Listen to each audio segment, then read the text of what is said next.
और सादर नमस्कार। देखिए, अपना भाषण शुरू करने से पहले मैं कुछ घोषणाएं आपके सामने रखना चाहती हूं जो कांग्रेस पार्टी ने इस चुनाव में मध्य प्रदेश की जनता के लिए की हैं।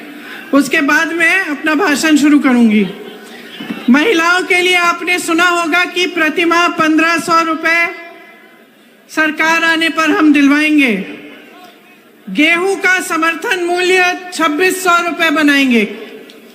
आज भी छत्तीसगढ़ में कांग्रेस की सरकार धान के लिए 2400 से अधिक दे रही है। धान के लिए समर्थन मूल्य आपको 2400 मिलेगा। किसान के कर्ज माफ करने का काम हमारी सरकार ने शुरू किया था जब सरकार बनी थी। फिर आप सबको मालूम है कि उसका क्या हुआ, सरकार को किस तरह से गिराया गया। लेकिन वो काम हम फिर से शुरू करेंगे। अगर हमारी सरकार आएगी तो हम किसानों के कर्ज माफ करना शुरू करेंगे। 100 यूनिट बिजली माफ होगी, 200 यूनिट बिजली बिल हाफ होगी, मतलब आधी होगी। पुरानी पेंशन लागू की जाएगी। आप सब इसके बारे में मैं थोड़ी लंबी चर्चा बाद में करूंगी। गैस सिलेंडर 500 रुपए में मिलेगा। 5 हॉर्स पावर की सिंचाई की बिजली मुफ्त मिलेगी। ओबीसी के लिए आरक्षण 27% का किया जाएगा। जाति जनगणना आपके प्रदेश में हम कराएंगे। 2 लाख सरकारी पद भरे जाएंगे। प्रतियोगी परीक्षा में निशुल्क मतलब 100% आपको छूट मिलेगी फीस के भरने के लिए। तो प्रतियोगी परीक्षाएं जितनी भी हैं वो निशुल्क हो जाएंगी। परिवार सहित 25 लाख रुपए तक का बीमा और 10 लाख का दुर्घटना बीमा मिलेगा। ये भी आज कांग्रेस के प्रदेशों में हो रहा है। राजस्थान में 25 लाख तक मुफ्त इलाज हो रहा है। पढ़ो और पढ़ाओ योजना है जो कांग्रेस कह रही है कि करेगी। इसमें कक्षा 1 से 12 तक निशुल्क शिक्षा होगी।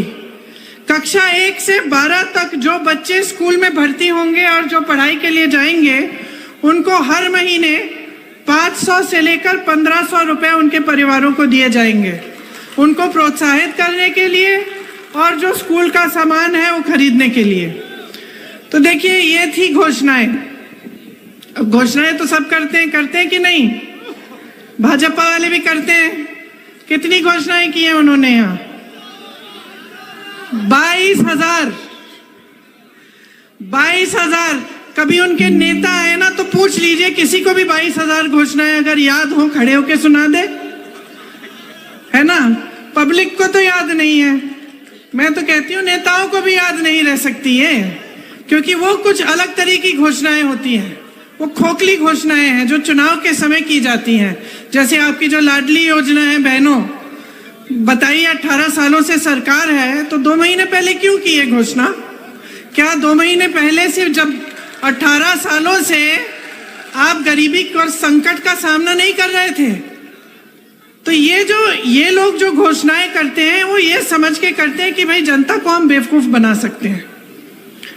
जनता को, पब्लिक को क्या नहीं कहा इन्होंने? आपको कहा कि आपको रोजगार दिलवाएंगे, बताइए मिले? हाथ उठा लो जिसको रोजगार दिया है। 3.5 सालों में 21 रोजगार दिए हैं। 21 रोजगार। वहां बगल में छत्तीसगढ़ में कांग्रेस की सरकार है। पूरे देश भर में सबसे कम बेरोजगारी का दर छत्तीसगढ़ में है। यहां 18 सालों से सरकार में 3.5 सालों में 21 रोजगार दिए हैं। कोई स्कूल या कॉलेज खोला है? बंद किए। 7,000 से अधिक स्कूल मध्य प्रदेश में बंद हो चुके हैं। अस्पतालों में सुविधा मिलती है, स्वास्थ्य सुविधा। बताइए, बीमार पड़ते हैं तो कहाँ जाना पड़ता है? प्राइवेट में जाते हैं कि सरकारी अस्पताल में? कहाँ? प्राइवेट के में जाने के लिए पैसे कहाँ हैं? कमाई नहीं है। और स्वास्थ्य सुविधाओं में जितने भी अस्पताल है, स्वास्थ्य सुविधा है मध्य प्रदेश की, हर स्तर पे अगर आप उसको देखेंगे, हर स्तर पे पद खाली पड़े हैं। पद खाली है। अब नौजवानों हाथ उठाओ भाई, पढ़ाई कितनी की है तुम लोगों ने? सबने की है? सबने की है लगभग। आजकल तो सबसे गरीब परिवार में सबसे पहले बच्चे को पढ़ाते हैं। कैसे भी मेहनत कर लें, दिन रात खेती में मेहनत कर लें, कहाँ भी कर लें, ये सबसे जरूरी महत्वपूर्ण चीज होती है हर परिवार के लिए कि हमारे बच्चे पढ़ लिख लें ताकि रोजगार मिल जाए। यहाँ परिस्थितियां ये हैं कि तमाम बच्चे पढ़े लिखे हैं, ऐसी बात नहीं है कि पढ़े लिखे नहीं हो। आप भर्ती की परीक्षाएं देते हो, क्या होता है? घोटाला होता है, रोजगार नहीं मिलता। पढ़ते हो, लिखते हो, फीस भरते हो, प्राइवेट में ट्यूशन लेते हो, फिर भी कुछ नहीं मिलता। ये परिस्थितियां हैं और आपकी शिक्षा के लिए, आपके स्वास्थ्य के लिए कुछ नहीं किया गया। इन्होंने कहा था महंगाई घटाएंगे, किसानों की आय दुगनी होगी। बताइए, किसानों की आय दुगनी हुई? महंगाई बढ़ी है कि घटी है? अभी धनतेरस था, बर्तन खरीद पाए थे? ये ऐसा होना चाहिए कि त्योहार आ रहा है और घबराहट हो कि भाई त्योहार आ रहा है, लिपाई पुताई करनी है, खाना बनाना है मेहमानों के लिए, पटाखे खरीदने बच्चों के लिए, और घबराहट होनी चाहिए कि कैसे करेंगे। ये परिस्थितियां हो गई हैं आपकी। यहाँ पे आपके लिए कुछ नहीं किया है इन्होंने। किसानों को देखिए, खाद, बीज, ट्रैक्टर, हर चीज पे टैक्स, डीजल पेट्रोल के दाम आसमान छू रहे हैं, आपको कोई राहत नहीं। आपके कर्ज माफ करने की बात उठती है तो कहते हैं पैसा नहीं है। अडानी जी के कर्ज धड़ाधड़ माफ कर रहे हैं, बड़े बड़े उद्योगपतियों के हजारों करोड़ माफ हो रहे हैं। ये परिस्थितियां आपकी। अब किसानों की बात देखिए, यूरिया की क्या हालात है? यूरिया को लेने के लिए या मिलने के लिए क्या हालात है? लंबी लंबी कतार है कि नहीं है? आपको मालूम है गोदाम में यूरिया के बोरे हैं। अभी हाल ही में अखबारों में आया था कि जो चुनाव आयोग है उन्होंने वितरण बंद कर दिया है। अब अखबारों में बहुत चीजें आती हैं, ये मुझे लगा कि आपके सामने मुझे रखनी चाहिए कि मैंने पढ़ा कि इसीलिए बंद किया है इनका वितरण क्योंकि इस पे मोदी जी की फोटो चिपका दी, और मोदी जी की फोटो चुनाव के समय चिपका दी तो चुनाव आयोग ने कहा भाई इस समय आप नहीं बांट सकते। तो किसान त्रस्त है, परेशान है, पूरा सीजन निकल जाएगा, वो खेती में खाद नहीं डाल सकता। वो जाता है खाद लेने के लिए तो या तो खाद मिलती नहीं है या उसे कहा जाता है कि पहले अपना कर्ज भरो। तो क्या करेगा किसान? महंगाई से परेशान है। जैसे मैंने कहा, डीजल, पेट्रोल, टैक्स, सब कुछ, जितनी भी चीजें हैं, ट्रैक्टर है, खाद है, कुछ भी है उस पर टैक्स है। डीजल पेट्रोल इतने महंगे हो गए, ऊपर से खाद नहीं मिलता। तो क्या करेगा और कब तक आप इन परिस्थितियों को सहते रहोगे? आपकी मेहनत बर्बाद हो रही है, आपका जीवन निकला जा रहा है, आप जितने भी आपके सपने हैं, आप जो काम करना चाह रहे थे, अपने बच्चों के भविष्य को बनाना चाह रहे थे, उनको आपको परे करना पड़ रहा है। और देखिए, दरअसल एक बात समझ लीजिए, इनके जो सारे नेता हैं ना, बड़े विचित्र टाइप के नेता हैं। पहले तो हमारे सिंधिया जी, जानते हैं, मैंने उनके साथ यूपी में काम किया। अब क्या है,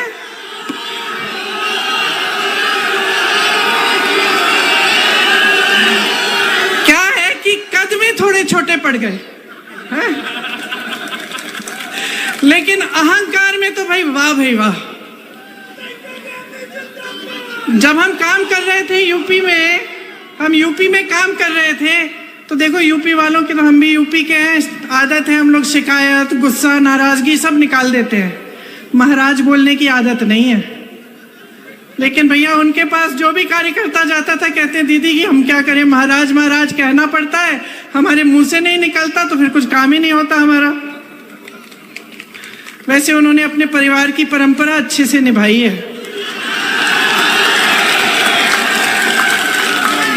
विश्वासघात तो बहुतों ने किया है, लेकिन इन्होंने ग्वालियर और चंबा की जनता के साथ विश्वासघात किया है। आपके पीठ में छुरा भोंका है, बनी बनाई सरकार को गिरा दिया, और वो बनी बनाई सरकार आपकी थी, आपने वोट दिया था उसके लिए। 3.5 साल से इस सरकार ने आपको 21 रोजगार दिए हैं। वो सरकार कांग्रेस की थी। मैंने जैसे कहा, छत्तीसगढ़ में देखिए बेरोजगारी का दर क्या है, आप ही के साथ धोखा हुआ है। इनकी नेताओं की बात कर रहे हैं तो दूसरे यहाँ के आपके गृह मंत्री महोदय जी की हो जाए। काम है कानून का पालन कराना। पता चला कि दिन भर पिक्चर देखते रहते हैं, कौन क्या पहना है उसकी बड़ी चिंता रहती है इन्हें। आपके पास कपड़े लत्ते नहीं है, आप कुछ खरीद नहीं पा रहे हैं, आप किसानी खेती में कमा नहीं पा रहे हैं, इसकी कोई चिंता नहीं है। आगे चलिए, विश्व प्रसिद्ध महान अभिनेता श्री शिवराज चौहान उर्फ मामा जी, एक्टिंग में तो अमिताभ बच्चन के कान काट लें, लेकिन जब काम की बात होती है तो फट से असरानी का रोल पकड़ लेते हैं। और मोदी जी का तो आप पूछिए ही मत। मोदी जी का क्या कहना, देश के पहले ऐसे प्रधानमंत्री हैं जो परमानेंट अपनी ही पीड़ा में परेशान रहते हैं। कर्नाटका गए, बड़ी लंबी लिस्ट ले गए कि भाई मुझे इतनी गालियां दी हैं, यहाँ भी कहने लगे मुझे इतनी गालियां दी हैं, रोते ही रहते। लगता है आपने वो सलमान खान की पिक्चर देखी है तेरे नाम, उसमें सलमान खान शुरू से अंत तक रोते ही रहते हैं। मैं तो कहती हूँ मोदी जी के लिए भी पिक्चर बना देते हैं, उसका नाम रखेंगे मेरे नाम। वैसे एक बात है, मोदी जी ना आदमी की पहचान में टॉप क्लास है। दुनिया भर के गद्दारों और कायरों को इकट्ठा करके अपनी पार्टी में ले लिए। मुझे तो बेचारे आरएसएस और भाजपा के जो अच्छे कार्यकर्ता हैं, जो सालों से संघर्ष कर रहे हैं अपनी पार्टी के लिए, उन पे तरस आती है कि क्या पता ये कायरों की सेना ही उनकी पार्टी को चलाने ना लगे। ये है हालात। अब मजाक एक तरफ, आपके काम की बात करते हैं। देखिए, मैं आपसे एक सीधी सी बात कहती हूँ, हम मध्य प्रदेश में हैं, बगल में छत्तीसगढ़ है, वहां कांग्रेस की सरकार है, यहाँ भाजपा की सरकार है। तो देखते हैं भाई आपकी सरकार ने क्या किया, छत्तीसगढ़ की सरकार ने क्या किया, और देखते हैं का मतलब ये नहीं है कि प्रियंका गांधी स्टेज पे खड़ी है कह रही है तो आप मान जाए। मत मानिए, आप खुद पता करिए। कोई छत्तीसगढ़ में रहता है, राजस्थान में रहता है, कांग्रेस में के किसी अन्य प्रदेश में रहता है, तो आप खुद पता कर लीजिए वहां की परिस्थितियां क्या है। मेरी बातों पे मत चलिए, मेरा काम है आपको बताना, मैं बताऊंगी। देखिए, छत्तीसगढ़ में किसानों के कर्ज माफ हुए। मैंने आपसे कहा कि धान 2600 रुपए का, हम 2600 हो गया है, अब पहले 24 था, अब 2600 हो गया है, 2600 में खरीद रहे हैं। वहां वन उपज के लिए समर्थन मूल्य मिल रहा है। धान छोड़िए, गेहूं छोड़िए, वन उपज के लिए मिल रहा है। जो महंगाई देश की जो केंद्र सरकार है उसने थोपी है जनता पे, उससे बचाया जा रहा है लोगों को। जो आपके पैसे हैं आपकी जेब में वापस दिए जा रहे हैं। यहां जब भी ये सवाल उठता है भाजपा के प्रदेशों में, उनकी सरकारों में, तो जवाब यही आता है कि पैसे नहीं है। आप ओपीएस को देखिए, कांग्रेस के हर प्रदेश में आज ओपीएस लागू है। हमने ओपीएस लागू किया, वहां उन्होंने पैसे रोक रखे हैं छत्तीसगढ़ में, कि जब हम लागू कर भी रहे हैं तो वो कह रहे हैं हम नहीं देंगे। क्यों? जब ये सबको, बड़े बड़े उद्योगपतियों के कर्ज माफ कर सकते हैं, बड़े बड़े उद्योगपतियों को जो आपकी संपत्ति है वो सौंप सकते हैं, तो आपके लिए, आपके जेब में, चाहे आपका पेंशन हो, चाहे आपके कर्ज माफ करने की बात हो, चाहे महिलाओं के लिए कुछ राहत हो, इसकी बात क्यों नहीं कर सकते? ये क्यों नहीं कर सकते हैं? अब आप बताओ, आपके इलाके में पता नहीं आवारा पशु का है समस्या, खेतों में है कि नहीं है? है। चलो, यूपी में बहुत है, और पूरे मध्य प्रदेश में जहां जहां मैं गई हूं वहां बहुत समस्या है। तो अब हम देखते हैं कि भाई आपकी सरकार ने क्या किया। कुछ नहीं किया इसको सुलझाने के लिए। और जो छत्तीसगढ़ की सरकार है कांग्रेस की, उन्होंने देखा कि देखो ये बड़ी समस्या है, इससे किसान जूझ रहा है। रात को आवारा पशु आता है, खेत खा जाता है, तो महिलाएं दिन भर खेती के पहरेदारी करती हैं और रात को किसान जाता है, वो बेचारा बैठा रहता है पूरी रात। तो हमने सोचा कि किस तरह से इस समस्या को सुलझाया जाए। तो क्या किया उन्होंने, हजारों गौठान बना दिए और उन गौठानों, ये ऐसे गौठान नहीं है जैसे इधर उधर दिखते हैं कि गौ माता को वहां छोड़ दिया, पानी नहीं है, चारा नहीं है, छत नहीं है और वहां पड़ी रहती है, ऐसे गौठान नहीं। उन्होंने सोचा कि ऐसे गौठान बनाएंगे जिससे जो गांव की अर्थव्यवस्था है वो मजबूत हो जाएगी। तो क्या किया, वहां जो स्वयं सेवा समूह है महिलाओं के वो बनवाए, महिलाओं को रोजगार दिया, ये कह दिया कि अगर आप गोबर बेचेंगे हम गोबर आपसे खरीदेंगे। सरकार जनता से कहा कि हम गोबर खरीदेंगे। तो क्या हुआ, लोगों ने आवारा पशु रखने शुरू किए क्योंकि उससे कमाई शुरू हो गई। तो आवारा पशु रखना शुरू किया, उसकी गोबर सरकार ने खरीदी, उसमें से गोबर गैस बनाया, अन्य ऐसी चीजें बनाई और गौठान में खूब रोजगार दिलवाए, खासतौर से महिलाओं को। तो वहां मैं ऐसी महिलाओं से मिली हूं जो उन गौठानों में काम करके अपने स्वयं सेवा समूह द्वारा 1 लाख से 6 लाख रुपए कमा रही हैं महिलाएं। तो एक बड़ी समस्या थी, उसको सुलझाने के लिए दिमाग लगाया गया और ये तय किया गया कि हम इस तरह से सुलझाएंगे कि जनता की सुविधा हो जाएगी। और आज मध्य प्रदेश में किसान उसी से जूझ रहा है। मैं तो कहती हूँ नकल ही कर लेते।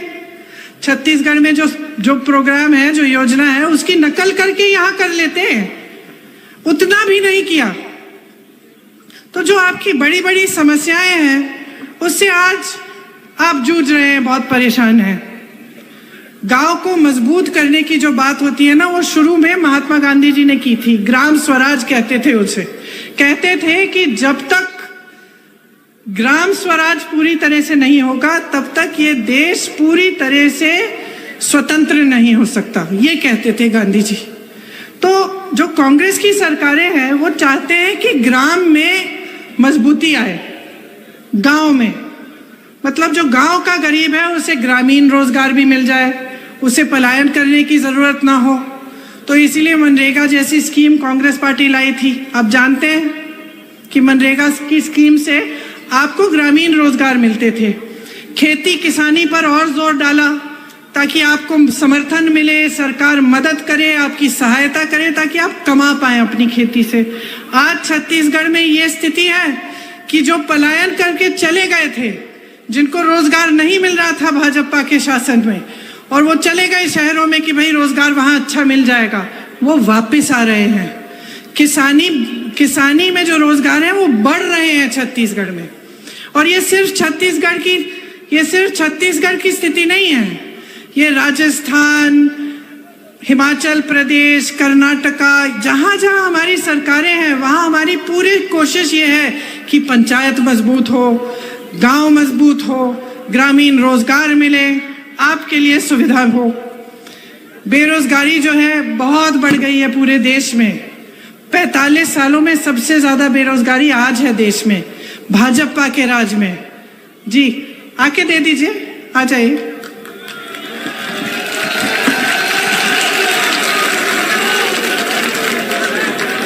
इधर से आ जाइए।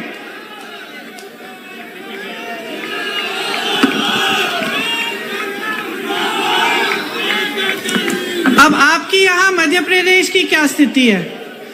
जैसे मैंने कहा, तमाम सरकारी पद खाली हैं, परीक्षाओं में घोटाले पे घोटाला हो रहा है। 3.5 साल में 21 रोजगार दिए हैं आपको,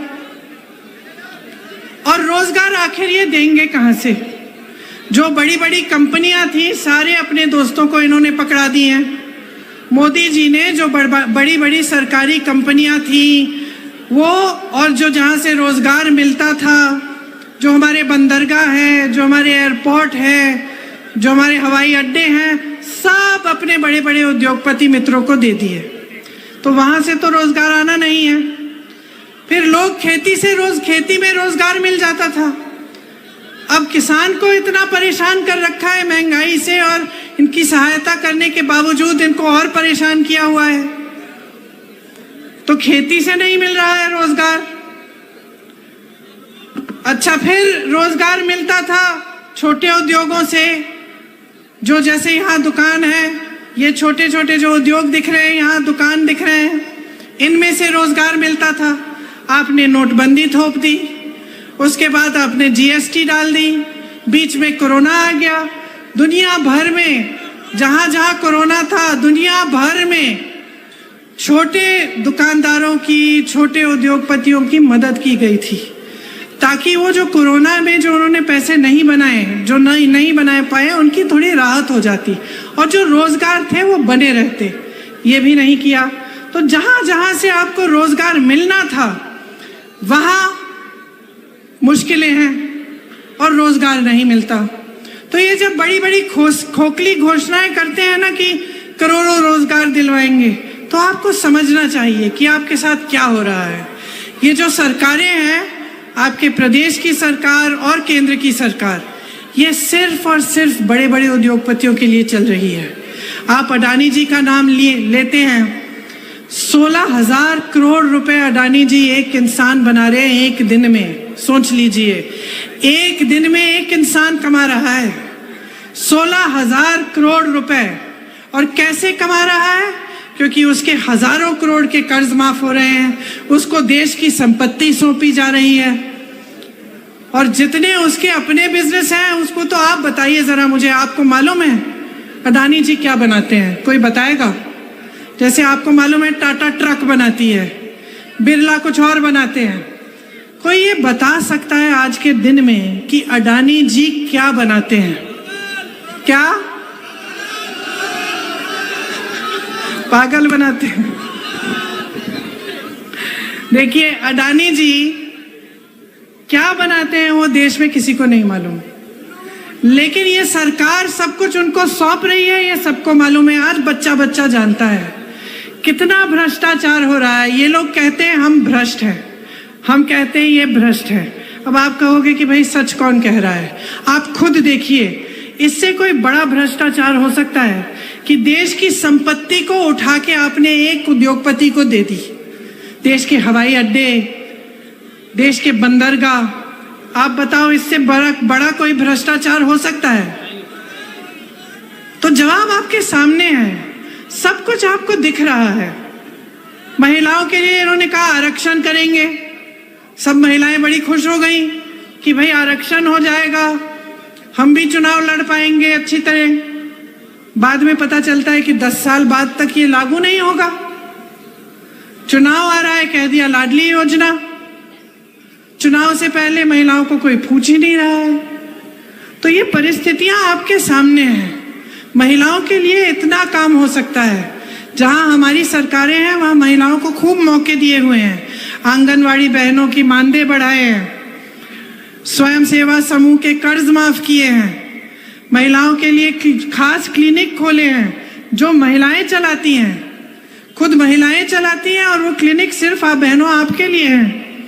श्रमिकों की बेटियों के लिए 20,000 रुपए दिलवाए, शादी के लिए 50,000, लड़कियों को पीजी तक मुफ्त शिक्षा करा दी, और जो पाठशालाएं बनाई हैं प्रदेश में, छत्तीसगढ़ में, उन पाठशालाओं में जो इंग्लिश मीडियम पाठशाला है उसमें 50% आरक्षण महिलाओं को दिया हुआ है। तो इतने काम हैं जो हो सकते हैं। ये ऐसी बात नहीं है कि सरकार आई और काम ही नहीं हो पा रहा है, भाई हमारे पास पैसे नहीं है, फंड्स नहीं है, ये बहाने हैं बहनों और भाइयों। जहां सरकार की नीयत ठीक होती है ना, वहां पे काम बहुत हो सकता है। कल मैं जब छत्तीसगढ़ में थी, गर्व होता है, बहुत गर्व होता है। मंच पे खड़े होते हैं तो हम नेताओं को भी गर्व होता है कि भाई जो हम बात कर रहे हैं, अपने काम की बात कर रहे हैं, कि हम कह पा रहे हैं कि देखो हमने कितना किया है, देखो आपने हम में भरोसा किया, आपकी संपत्ति हमारे हाथों में थी, हमने वो संपत्ति आपको लौटाई है। हमने ऐसी योजनाएं बनाई हैं जिससे आपके कर्ज माफ हुए, जिससे आप अपने पैरों पे खड़े हो पाए, जिससे कोई नौजवान हो उसको अपना बिजनेस शुरू करना पड़े उसके लिए हमने सुविधा बना दी, रोजगार दिलवाए। तो हम जब खुद मंच पे खड़े होकर ये बातें करते हैं तो हमें खुद गर्व होता है, और ये महसूस होता है कि चलो आपने 5 सालों के लिए हमें आपने अपना भरोसा दिया, आपने ये सोचा कि हम कुछ करके दिखाएंगे, और हमने कुछ करके आपको दिखाया। जब मैं राजस्थान जाती हूँ और मैं एक ऐसे शख्स से मिलती हूँ जिसके हार्ट का ऑपरेशन मुफ्त में हो गया, और वो ऐसे करके कहता है कि ये जो योजना है दीदी, इसकी वजह से मुझे 1 पैसा नहीं देना पड़ा। अच्छा लगता है, क्योंकि एक जिम्मेदारी होती है आपके प्रति, एक जवाबदेही होती है। मैं जहाँ जहाँ जाती हूँ मैं एक कहानी बताती हूँ कि जब मेरे पिताजी प्रधानमंत्री थे, उनके साथ मैं अमेठी घूमती थी, उनका चुनावी क्षेत्र था। अमेठी के जो गांव के लोग थे वो बेझिझक उनको डांटते थे, और वो इतना भी कह देते कि राजीव भैया प्यार देंगे हम आपको, लेकिन हमारी सड़क ठीक नहीं की ना आपने 6 महीनों में, तो वोट नहीं मिलने वाला। कहते थे, मुंह पे कहते थे, और वो प्रधानमंत्री थे, नाराज नहीं होते थे, डांटते नहीं थे। ये नहीं कहते थे कि देखो मैं कौन हूं, ऐसे मत बात करो मेरे से। सर झुकाकर उनसे कहते थे कि हाँ, इसका ऑर्डर मैंने दे दिया, इसमें देर लग गई है। ये इस देश की परंपरा है। बहनों और भाइयों, जब हमने आजादी की लड़ाई लड़ी ना, आपके पूर्वजों ने भी लड़ी, हमारे पूर्वजों ने लड़ी। जब ये लड़ाई लड़ी तो इसलिए नहीं लड़ी कि आज भी आप आजाद न हो। इस आजादी का मतलब क्या था? इस आजादी का मतलब था कि जो शक्ति है, देश की जितनी भी शक्ति है, देश की जो संपत्ति है, वो आपके हाथों में हो। ये इसी को आजादी कहते थे। वरना अंग्रेजों में और यहाँ के शासकों, अब नए शासकों में क्या फर्क है? अगर आपके हाथों में ये शक्ति नहीं होती वोट की, कि आप हर 5 साल बदल सकते थे सरकार, और अगर कोई जवाबदेही नहीं होती आपके प्रति कि नेता थोड़ा घबराए, यहाँ जब आपके सामने आए तो थोड़ा बहुत घबराए कि भाई मैंने इनका काम नहीं किया, इस बार मैं नहीं चुना जाऊंगा। ये शक्ति आपको लोकतंत्र के जरिए, आपके संविधान के जरिए आपको दी, और कई महापुरुषों ने इसके लिए अपनी जान दी। कई लोगों ने अपना खून इस धरती की मिट्टी में मिला दिया ताकि आप आजाद हो, ताकि आप अपने नेताओं से जवाबदेही मांगे, ताकि आपको सरकार अच्छी नहीं लग रही है, आपको लग रहा है कि गलत हो रहा है आपके साथ, आप उसको बदल पाए। तो अब मेरी शिकायत है आपसे, क्या कर रहे हैं आप? अपनी परिस्थिति देखी। मैंने सुना है यहाँ पे आप ही के क्षेत्र में तमाम निर्दोष लोगों पर फर्जी केस लगा के जेल में डाल देते हैं, है? देखिए, मैंने पहले ही कहा, मजाक में कहा, लेकिन मैंने कहा कि गृह मंत्री हैं, यहाँ के जो प्रतिनिधि हैं गृह मंत्री हैं, इनका काम क्या है? इनका काम है कानून को लागू कराना, मतलब जनता को सुरक्षित रखना। और किसकी सुरक्षा कर रहे हैं? यहाँ के गुंडे, यहाँ के माफिया, इनको किसका संरक्षण मिलता है? जब आप परेशान होते हैं, आपकी कोई समस्या उठती है, तो आप जा पाते हैं इनके पास? अपना काम करा पाते हैं? आते हैं आपके घरों में? ये कभी पूछने आते हैं कि आपका जीवन कैसा चल रहा है? तो भाई आपने चुना क्यों? वोट मांगने आते हैं, ठीक है, वो तो वोट मांगने आते हैं, तो आप क्या अंधे हो गए कि आप अंधाधुंध वोट दे रहे हैं? नहीं ना। अरे जागरूक बनो, जागरूक बनो बहनों और भाइयों। आपका देश है, आपका प्रदेश है, ये आपका इलाका है। गुंडों के हाथों में सौंपना चाहते हैं आप इसे? अपने बच्चों के लिए रोजगार चाहते कि नहीं? स्वास्थ्य सुविधाएं चाहते कि नहीं? शिक्षा की सुविधाएं चाहते कि नहीं? तो जागो, जागो। देखो, आज देश में ना एक अजीब सा सिलसिला बन गया है। ये पावन धरती है, इसीलिए मैं ये बात यहां खास तौर से कह रही हूं। धर्म के नाम पर जो आपका वोट लेने आता है, उसके मन में एक बात बहुत अच्छी तरह से बैठ गई है। आप ये बात सुन लो भाइयों और बहनों, ये बात बैठ गई है कि मैं कुछ भी कर लूंगा, मैं चाहे एक काम नहीं करूं जनता के लिए, मैं चाहे एक सड़क ठीक नहीं करूं, एक टूटी में भी पानी न आए। समस्या उठी किसानों की, मैंने आंख मूंद के दूसरी तरफ मैंने देख लिया। मैं सब कुछ कर सकता हूं बशर्ते चुनाव के समय मैं मंच पे खड़ा होकर धर्म की बात करूं। लोगों के जज्बात उभर जाएंगे, लोग धर्म की बात मानते हैं और धड़ाधड़ मुझे धर्म के नाम पर वोट मिल जाएंगे। ये बात सही है कि नहीं है?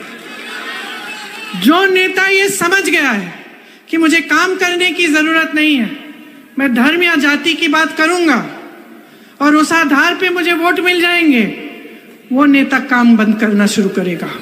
वो करेगा ही नहीं। कल को आप ये जो नेता यहाँ पे हम लोग बैठे हैं सब, कल हमें आप छूट दे दो, हमें आप कह दो कि भाई काम करने की जरूरत नहीं है, आप हमारी जज्बात की बातें करो, आपको वोट मिल जाएगा, तो हम भी बैठ जाएंगे। क्यों नहीं?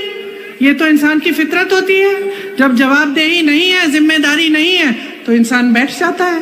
घर में ऐसा होता है, आप अपने बेटे को कोई जिम्मेदारी ना दो, उसको खिलाते रहो पिलाते रहो, घर में बैठा रहता है। क्या करेगा? बाहर जाके नौकरी ढूंढेगा? नहीं ढूंढेगा। जब बेटा गलत करता है, काम नहीं करता, या मान लो कहीं किसी के घर में चले गया, कुछ उठा के ले आया, तो माँ उसको डांटती है, उसको थप्पड़ मारती है, कहती है कि क्या चोरी करके लाया, जा वापस दे, कहती है कि नहीं? तो तुम बच्चों को डांटते हो, बच्चों को सुधारने की कोशिश करते हो, नेताओं को क्यों नहीं सुधार रहे?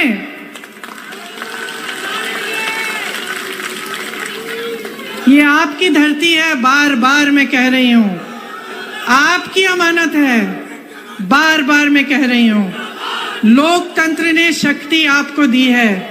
ये जो आपका वोट है ना, सबसे बड़ी शक्ति है। इसको मत नकारो, इसको खाम-खा धर्म के नाम पर, जाति के नाम पर मत दो। इसको एक ही आप एकदम अपना ध्यान जो है ना केंद्रित कर लो अपने विकास पे, अपने भविष्य पे, अपने बच्चों के भविष्य पे। आपको याद है महाभारत में जब अर्जुन ने यूं अपना बाण पकड़ा, एकदम अपना ध्यान केंद्रित कर दिया मछली की आंख पे, उसी तरह अपना ध्यान केंद्रित करो, नहीं तो छूट जाएंगे 5 साल और। जो बर्बादी आप देख रहे हो, जो ये घोटालों वाली सरकार है, एक के बाद एक भ्रष्टाचार की सरकार है, समझ लो इसका नुकसान कोई नेता नहीं भर रहा है, कोई नेता नहीं भर रहा है। इसका नुकसान आप भर रहे हो, आपके बच्चे भर रहे हैं, आप भुगत रहे हो। भ्रष्टाचार से मालूम है सबसे ज्यादा नुकसान किसको होता है? युवाओं को, सबसे ज्यादा। ये पैसा आता कहाँ है? जब हम सुनते हैं कि फलाना घोटाला हो गया, 2000 करोड़ रुपए का घोटाला, 3000 करोड़ रुपए का घोटाला, व्यापम घोटाला, किसी और का घोटाला, तो ये जो 2000-3000 करोड़ हम किसकी बात कर रहे हैं? किसके पैसे हैं ये? एक दूसरे से तो नहीं ले रहे हैं ये नेता, नहीं ना, किसी दूसरी राजनीतिक पार्टी से भी नहीं ले रहे हैं। किससे ले रहे हैं? आपसे ले रहे हैं। लोकतंत्र में ना सरकार की कोई संपत्ति नहीं होती है, जनता की होती है। जितनी भी संपत्ति है आपकी है, तो आपको जागरूक बनना पड़ेगा। और जब मैं कहती हूँ ध्यान केंद्रित करो, तो सोचो भाई सरकार हमें क्या दे रही है? क्या महिलाओं को हर महीने कुछ मिल रहा है? क्या रोजगार मिल रहा है? रोजगार से हमारी कमाई हो रही है? किसानों को राहत मिल रही है? ये बड़े बड़े लंबे चौड़े बिजली के बिल जो आते हैं, इसमें राहत मिल रही है? पूछो, क्योंकि ये सब आपका अधिकार है, कोई आप पर एहसान नहीं करता। हम जब कहते हैं ना, नेताओं की आदत भी खराब कर दी आपने, कहते कि हम दे रहे हैं, हम आपको हर महीने पैसे देंगे, कहते हैं ना सब नेता, कहते हैं कुछ नहीं दे रहे हैं, ये सब आपका पैसा है, आपको वापस कर रहे हैं। कहना चाहिए हम आपका पैसा लौटा रहे हैं, ये कहना चाहिए। तो आदत खराब मत करो। अब बहुत समय हो गया है, 18 सालों से भुगत रहे हो। अगर आपने खुद अपने जीवन में खूब तरक्की देखी है, आप खुश हो, आप परेशान नहीं हो, तो ठीक है, फिर से भाजपा की सरकार बना दो। नहीं,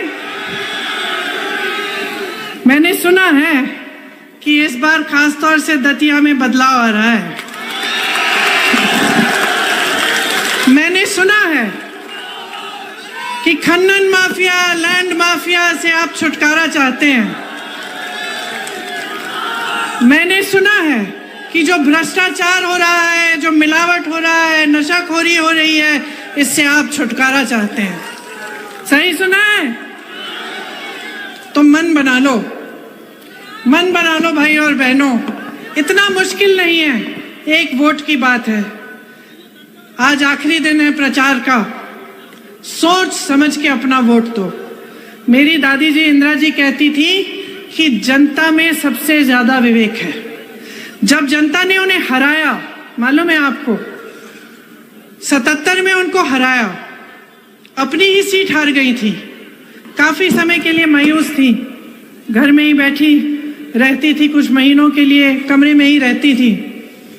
उस समय उन्होंने ये नहीं कहा कि जनता ने गलत किया, उस समय उन्होंने ये कहा कि मुझसे कुछ गलती हो गई होगी, मैंने कुछ ऐसा किया है जिससे जनता नाराज है और मुझे उसमें सुधार लाना है। ये होता है असली नेता।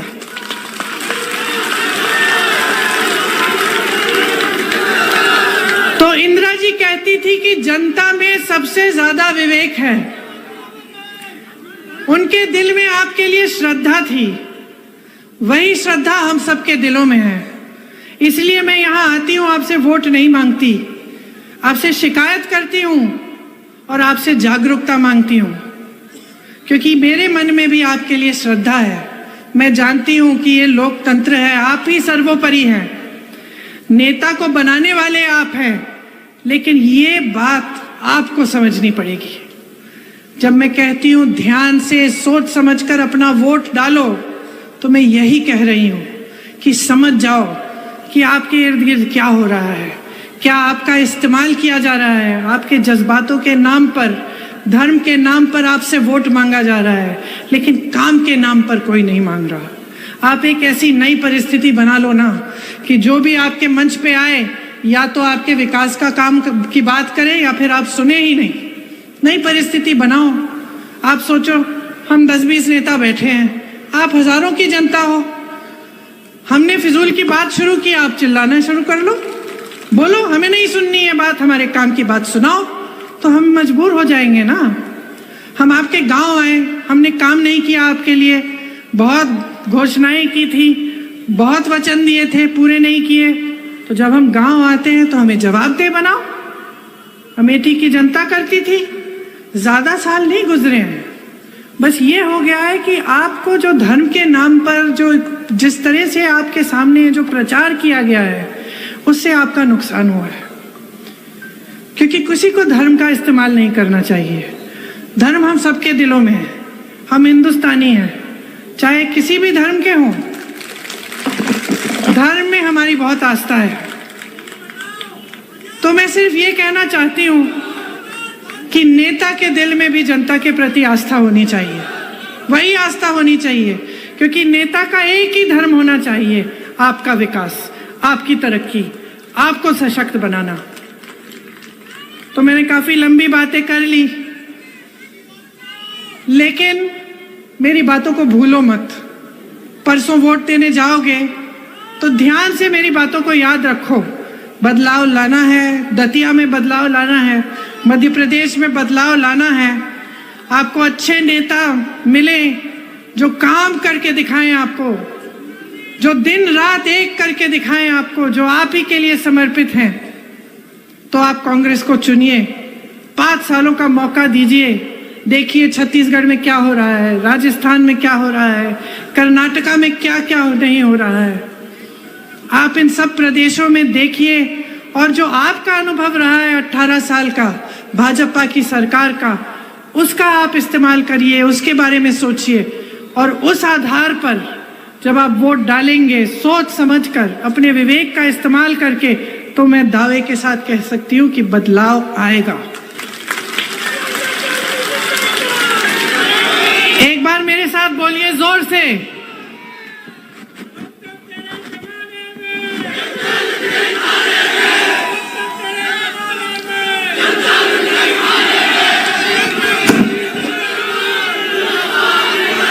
मेरे साथ बोलिए, दतिया में बदलाव, दतिया में बदलाव। दतिया में बदलाव। जय हिंद। धन्यवाद। धन्यवाद मैम। सबका यहाँ पे आए हुए अपार जनता का, अपार समूह का धन्यवाद। सब बोले प्रियंका गांधी।